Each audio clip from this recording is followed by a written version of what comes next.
வாசிக்கலாம். 1 சாமுவேல் 1ஆம் அதிகாரம் 6வது வசனம்.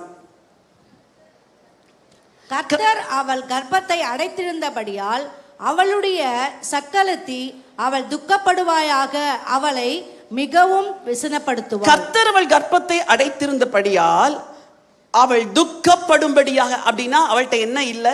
சந்தோஷம் இல்லை. சொல்லுங்க. அதுக்கு அடுத்து விசனப்படுத்துவாள். 7வது வசனம், இவள் அவளை மனமடிவாக்குவாள். வசனத்தின் பின்பகுதி அழுது கொண்டிருப்பாள். அப்புறம் 10வது வசனம், அவள் போய் மனக்கசந்து மிகவும் அழுது. 15வது வசனம், அப்படி அல்ல என் ஆண்டவனே, நான் மனக்கிலேசமுள்ள ஸ்திரீ.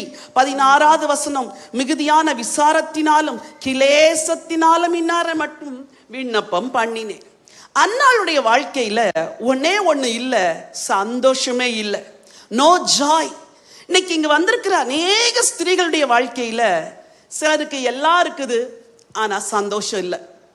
சிலருக்கு ஒண்ணுமே இல்லாதனால சந்தோஷம் இல்லை.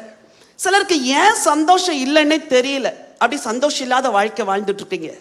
அன்னாளுடைய வாழ்க்கை மனக்கிலேசம் உள்ள ஒரு வாழ்க்கை.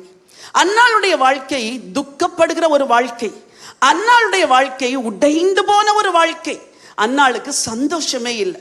இன்னைக்கு உங்க எல்லாருடைய இருதயத்தையும் நீங்க உற்று பார்த்து, am I really happy?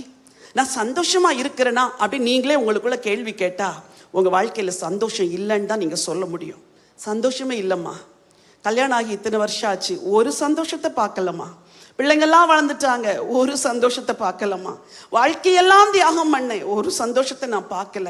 ஒரு சின்ன சந்தோஷம் கூட என் வாழ்க்கையில இல்லாதபடி வாழ்க்கையெல்லாம் கண்ணீரில் வாழ்கிறேன் என்ற பெண்ணா நீங்க இருக்கிறீங்களா? ஆண்டவர் இல்லை என்ற நிலைமையை மாற்றி இருக்கிறது என்ற நிலைமைக்கு கொண்டு வருவார்.